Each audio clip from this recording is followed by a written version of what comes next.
Boa tarde.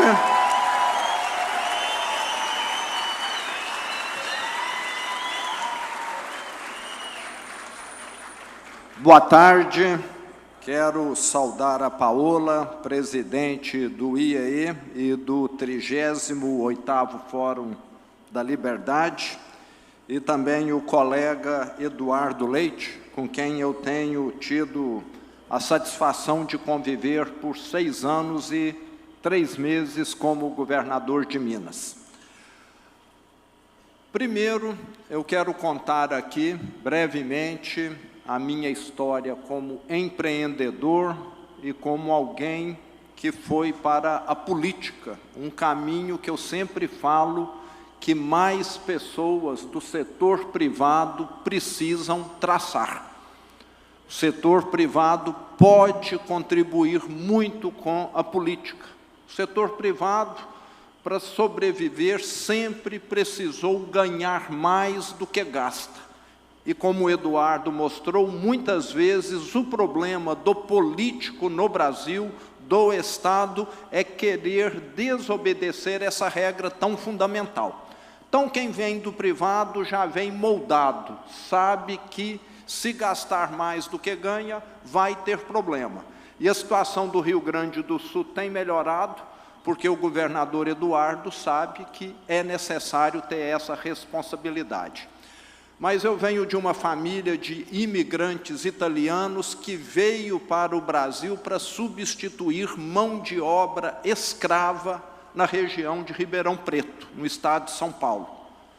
No final do mês, o que eles ganhavam não era suficiente para pagar a conta de alimento no armazém da fazenda. E o meu bisavô viu que não havia futuro ali. E com a chegada dos primeiros automóveis no Brasil, 1905 aproximadamente, ele se interessou, aprendeu a dirigir e melhorou de vida, deixou a enxada e passou a ser motorista. Ficou doente, isso levou ele para Minas Gerais, que um dos tratamentos que haviam eram as águas medicinais de Araxá. Foi isso que levou ele para Minas Gerais. Lá ele viu que tinha oportunidades, se empregou como motorista e viu que muitas vezes os carros ficavam parados por falta de peça, de combustível. E aí começou o comércio de automóveis, de peças e de combustível. A empresa nasceu nessa ocasião. Foi uma empresa pequena, por 50 anos. Com meu pai a empresa cresceu, sempre no ramo de concessionárias de veículos. E o sonho do meu pai era que eu fosse trabalhar com ele também em concessionárias, que até os anos 90 era um excelente negócio. No Brasil tínhamos só 4 marcas, Ford, Fiat, GM e Volks. Quem queria comprar carro era um leque extremamente limitado, tinha de aguardar meses para ter o pedido atendido. E ele viveu esse momento que não existe mais. E eu acabei frustrando, desobedecendo meu pai. Eu fui atuar num negócio que ele não gostava, que ele não queria. Varejo de móveis e eletrodomésticos. Tive muito contato aqui com as redes Gaúcha, Lebes, Colombo, Quero Quero, Erval e outras mais. Vim muito aqui para poder conhecer e fazer um benchmarking. E fiquei 30 anos nessa atividade. Nesses 30 anos, nós saímos de 4 para 470 lojas, uma por cidade. Cidades em municípios pequenos, não temos loja em shopping. E o que me levou para a política foi o inconformismo com aquilo que aconteceu no Brasil em 2015 e 2016. Quem viveu a recessão de 2015 e 2016 sabe que foi a maior recessão da história do Brasil. Agora, o pior não foi ter sido a maior recessão da história, não. O pior foi que nos anos de 2015 e 2016, o Brasil foi o único país do mundo que afundou, por causa de corrupção, por causa de mensalão, por causa de petrolão, por causa de mala de dinheiro. O mundo crescendo e o Brasil regredindo, por questões políticas. Isso é que me fez amadurecer politicamente, porque antes eu queria políticos a quilômetros de distância de mim. Proibi de entrarem na empresa que eu administrava. Considerava a política uma atividade semi-criminosa, mas eu vi como a política pode estragar a nossa vida. Isso foi uma virada de chave para mim. Logo depois eu resolvi me afastar da empresa, lembrando que nesse período, acho que eu comentei, tive de demitir 2.500 funcionários, um período muito sofrido, desgastante. Eu que sempre contratei a vida toda, tive de fazer o contrário. E se não fizesse, a empresa desaparecia. Mas fui para o conselho de administração da empresa e, por coincidência, um ano depois, o Partido Novo me convida. E eu, que sempre tinha tido aversão à política, vi que tinha um partido político que preenchia tudo que eu sonhava em termos de política correta. Combater a corrupção, combater os privilégios, um Estado mais eficiente, transparência nas contas públicas, ficha limpa para quem quer se candidatar e por aí vai. Eu falei, esse aqui é o partido que vale a pena. E entrei sem ter nenhuma pretensão de ganhar. Se isso aqui fosse um grande aquário, teríamos alguns tubarões e eu seria um lambari nesse aquário. Os meus concorrentes eram ex-governadores, pessoas do mundo político, que já tinham disputado diversas eleições e eu zero de experiência. Mas eu falei, por esse partido vale a pena.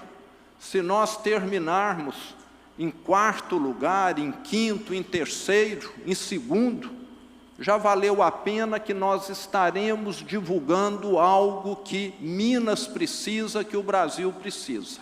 E 2018, eu fiquei o ano todo dedicado à minha campanha. Peguei meu carro, como eu já fazia na empresa, fiz por 30 anos e rodei mais de 200 cidades do estado durante a minha campanha, dirigindo, com uma assessora do lado, mais um fotógrafo.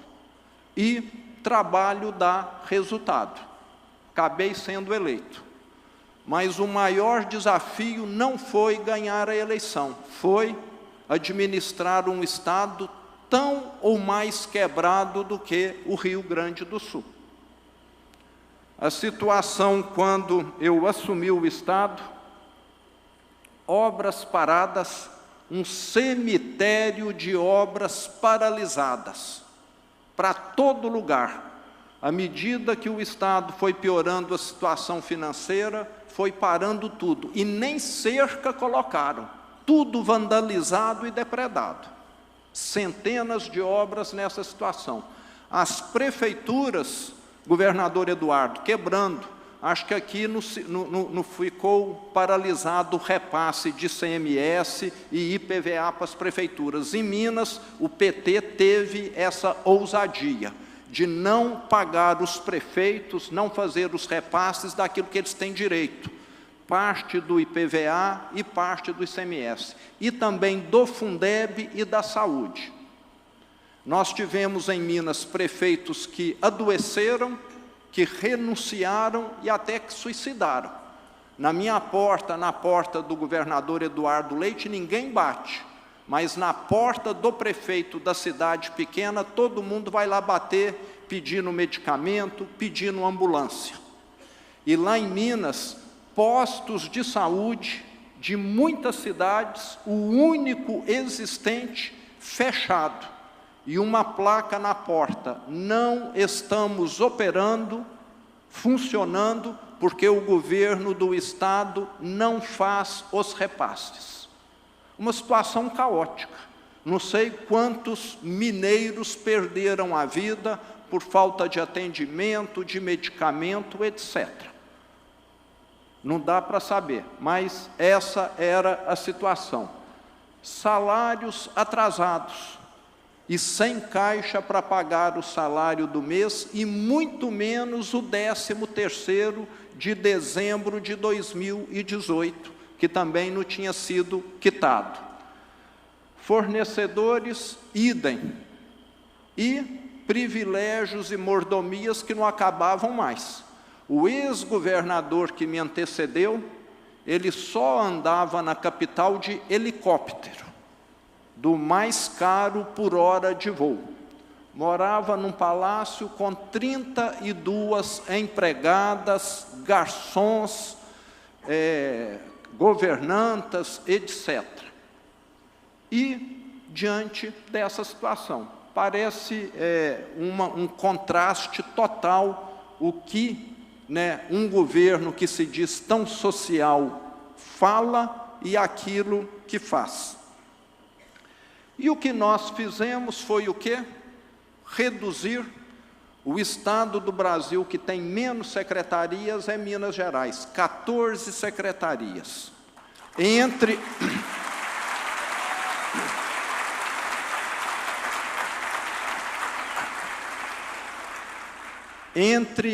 autarquias, estatais e administração direta, nós reduzimos mais de 50 mil cargos. No Brasil, pouquíssimas empresas têm essa quantidade. Minas Gerais é 10% do Brasil, tanto em termos de economia como de população. Seria algo como se o governo federal falasse: nós reduzimos aqui 500 mil de empregados, seria o equivalente. E isso fez com que o resultado, ao longo do tempo, fosse aparecendo. Meu secretariado, os 14, todos selecionados, fizemos algumas coisas inéditas. Nunca profissionais de carreira, da saúde, da educação, tinham tido oportunidade de ocupar cargos de secretário. E isso aconteceu no nosso governo. O secretário Igor, de Educação, foi professor e diretor de escola, funcionário de carreira. Secretário de Saúde, Dr. Fábio, é médico da rede hospitalar do Estado. E antes eram cargos loteados para quem nada entendia da área, para poder atender pedidos políticos. E o resultado foi aparecendo com o tempo. Nós saímos em 2018, que foi o último ano da gestão PT, de um déficit de 11 bilhões para um superávit o ano passado de 5 bilhões de reais. E isso fez...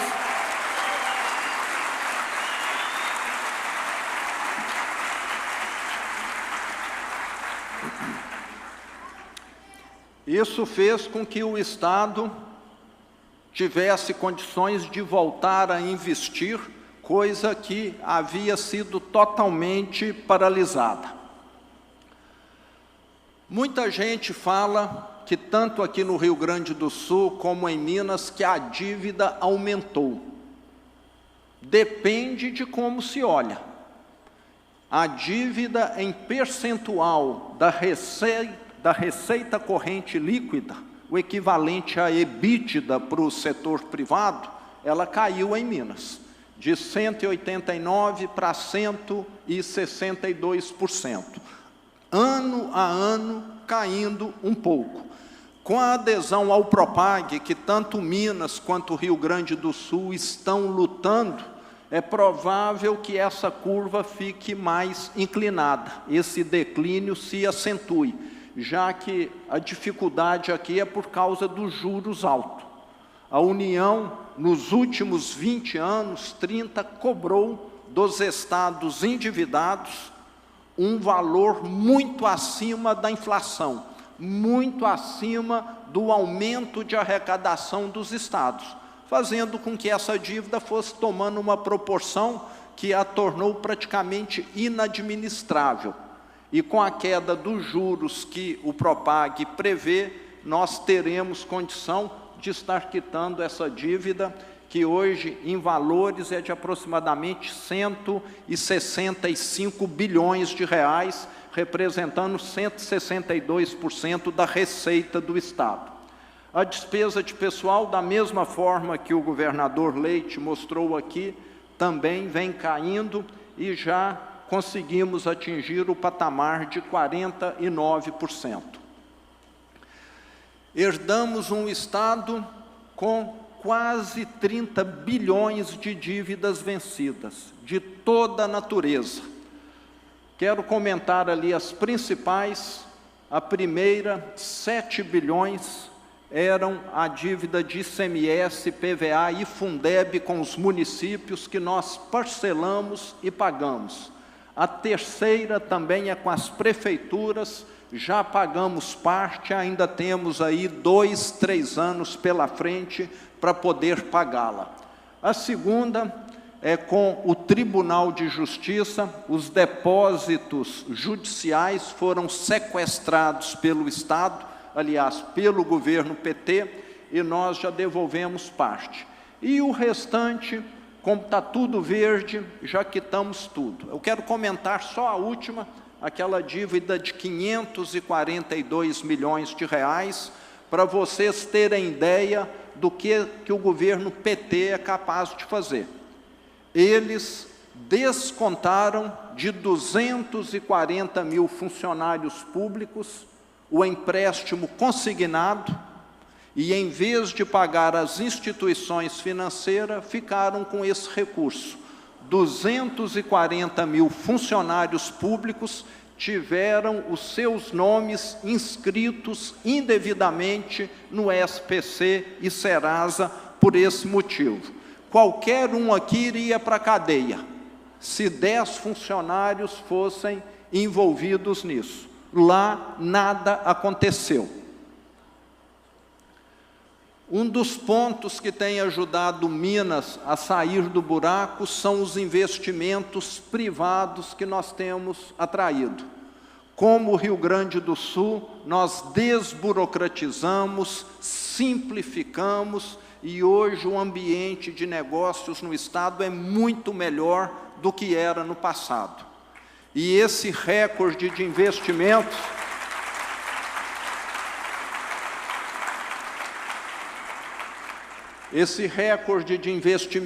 tem feito com que a economia de Minas cresça numa velocidade maior do que a do Brasil, fazendo com que, inclusive, a arrecadação de impostos responda.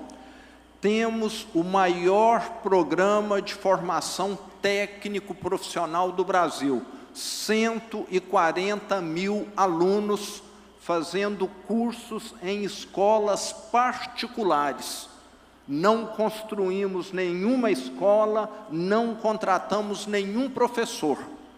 Tudo usando a estrutura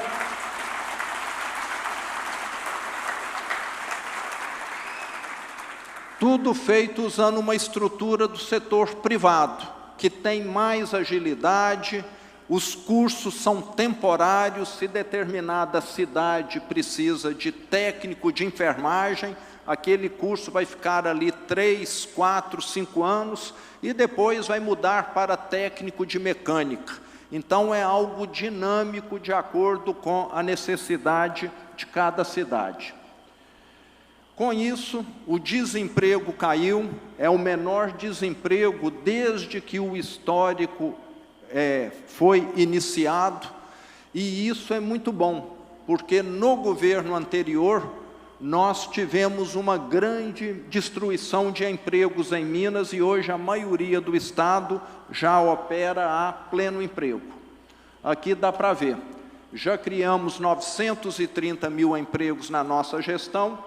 O governo do Tudo pelo Social tinha destruído 203 mil empregos formais. Isso aqui é dado do CAGED.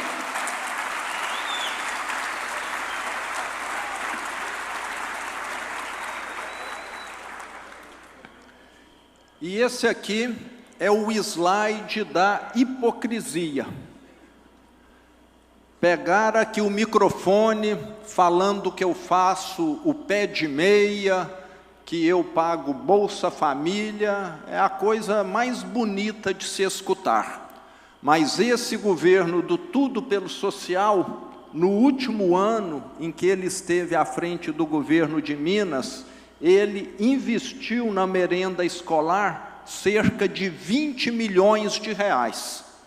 Esses 20 milhões de reais dava para pegar muita água e jogar uns grãozinhos de arroz e falar que era uma sopa. Na nossa gestão, o ano passado, o mesmo gasto em merenda, em vez de 20, foi 466 milhões de reais. Agora sim,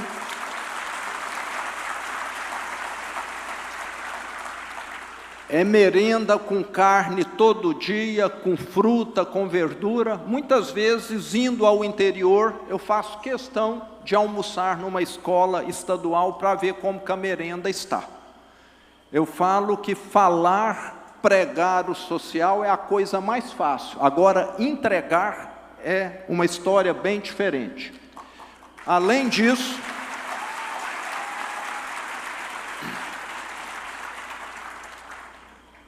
estamos iniciando as maiores obras das últimas décadas, ou talvez da história de Minas. A linha 2 do metrô em Belo Horizonte e também o rodoanel metropolitano, que vai beneficiar toda a região metropolitana.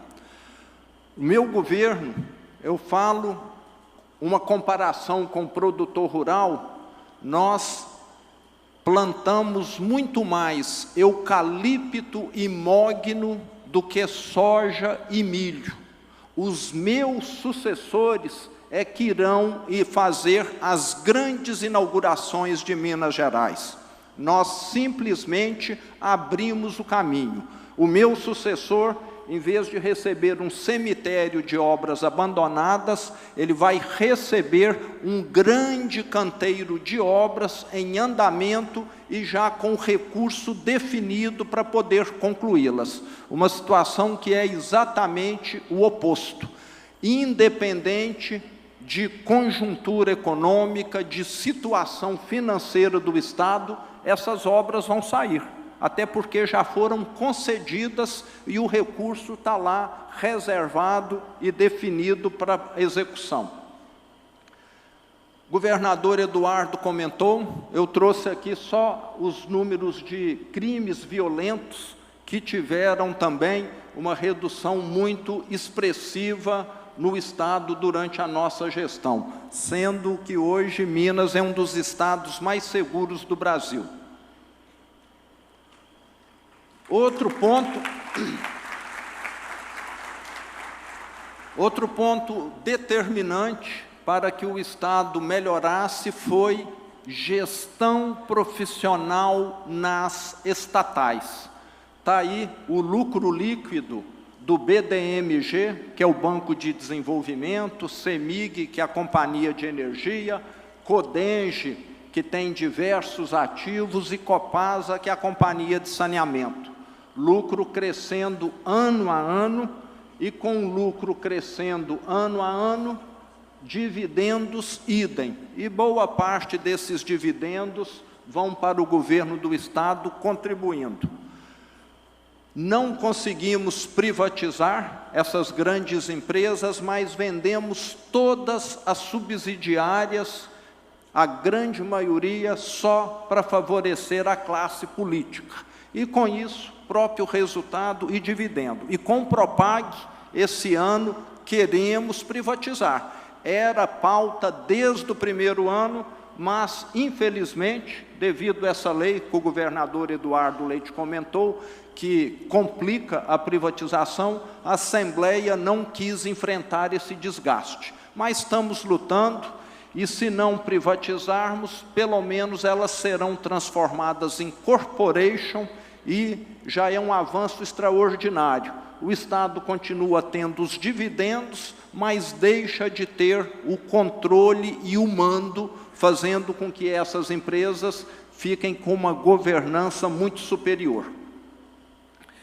E sobre o Brasil, para completar aqui, eu concordo com o governador Leite na questão da segurança pública. Nós precisamos de mudar as leis. Eu, governador, e os demais governadores do Sul e do Sudeste, há 1 ano e 1 mês, estivemos em Brasília com o ministro da Justiça, com o presidente da Câmara, com o presidente do Senado, levando essas propostas. Se não punirmos quem rouba 30 celulares, se ele continua sendo solto, nós estamos tendo aqui uma escola do crime, e não uma punição para quem comete delitos. Levamos um pedido também, a polícia precisa ter liberdade para trabalhar. A polícia erra.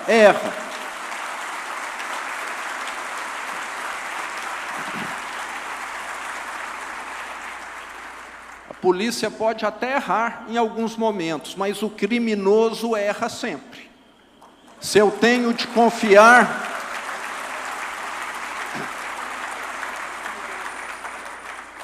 Se nós tivermos de confiar, nós vamos confiar mais no policial e eliminarmos aqueles que não fazem jus ao uniforme que vestem. Em Minas, temos demissões muito criteriosas, todo lugar tem gente que está em desacordo. Mas nós estamos falando de 1 em 1000, 1 em 200.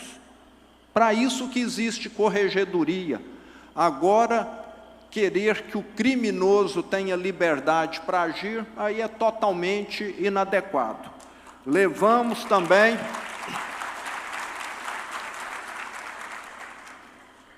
outras propostas, mas infelizmente essa PEC da segurança não nos atendeu. Mas o principal ponto que o Brasil precisa é acabar com a gastança. Nós temos hoje um governo que acredita que quanto mais gasta, maior é o crescimento econômico. É igual um iluminado da esquerda, que já disse que quanto mais você gastar no cartão de crédito, mais pontos você vai ter e a sua vida melhorar, É um raciocínio que tem uma analogia. E nós sabemos que gastos elevados significam mais inflação, significam aumento na taxa de juros, e aumento na taxa de juros é pouco falado, mas significa concentração de renda. Quem que ganha com aumento na taxa de juros? Aquele que tem recursos aplicados. A maioria da população que tem dívida só perde. Então, esse governo que fala que quer distribuir renda, na verdade ele está concentrando, qualquer economista comprovaria isso. Essa gastança é o grande mal do Brasil.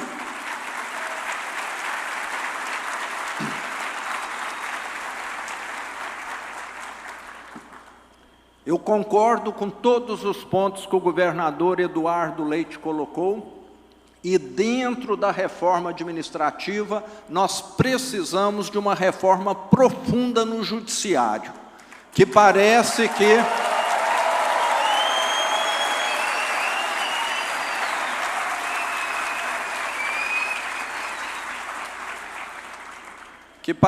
que nos últimos anos tomou um protagonismo que extrapolou todas as fronteiras, invadiu o legislativo, invadiu o executivo, precisa realmente ter um limite de atuação.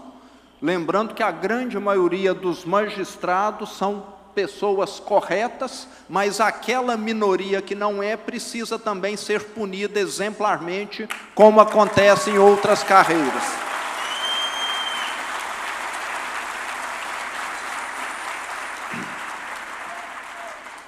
E para concluir aqui, eu quero dizer que o próximo governo do Brasil precisa ser um governo que olhe para frente, para o futuro e não para o revanchismo, para os seus adversários políticos. Muito obrigado.